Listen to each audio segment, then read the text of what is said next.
Ya, terkait dengan menumbuhkan minat baca sebenarnya ya. Menumbuhkan minat baca itu ya dimulai dari usia berapa anak kita itu kita ajari baca gitu.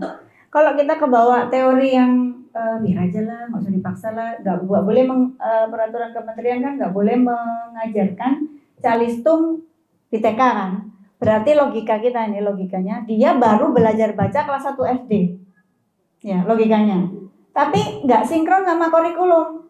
Kurikulum di SD itu sudah berat, nggak seperti kita zaman SD kelas 1 yang baru diajari huruf B, huruf C gitu ya, ditambah aba, nggak begitu. Jadi ini ada yang nggak sinkron sehingga anak-anak masuk SD harus bisa baca dong, supaya dia bisa mengikuti pelajaran berikutnya. Kalau metodenya tepat, baca tulis itu tidak akan mengganggu secara psikologis ke anak sebenarnya. Jadi dia justru malah percaya diri muncul karena dia sudah bisa baca. Jadi semakin terlambat kita memulai mengajarkan baca, semakin minatnya udah nggak terbentuk gitu. Tapi kalau semakin awal kita ajari, ya awal itu maksudnya ya nggak tetap usianya tuh usia 5 tahun lah ya, itu anak-anak itu sudah siap lah belajar membaca itu. Tepat kemudian terbiasa juga membaca di rumah itu juga memang ayahnya terbiasa membaca, ibunya terbiasa membaca ya. Kalaupun nggak sedang baca tuh ya pura-pura buka buku gitulah. Jadi anak itu ngelihat, oh memang sedang belajar tuh si ayah gitu. Minimal tuh begitu.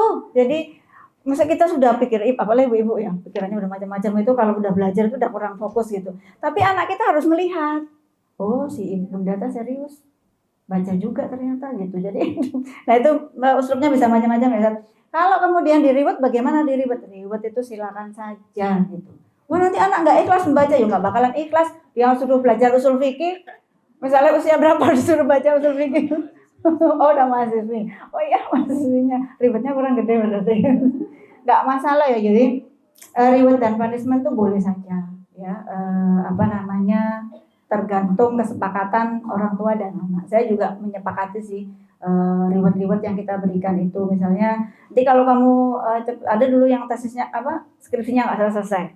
Udahlah kalau kamu skripsinya selesai tahun depan nih, udah dapat hadiah nanti itu baru selesai itu. Karena kan kita juga bayar aja per semester ya. Karena entah kenapa itu kan anak-anak sekarang itu begitu ngurusin skripsi dosennya pergi-pergi dan sebagainya udah nggak ada dan sebagainya gitu ya. Jadi nggak selesai. Itu jadi penumbuhan minat boleh melalui reward punishment itu ya.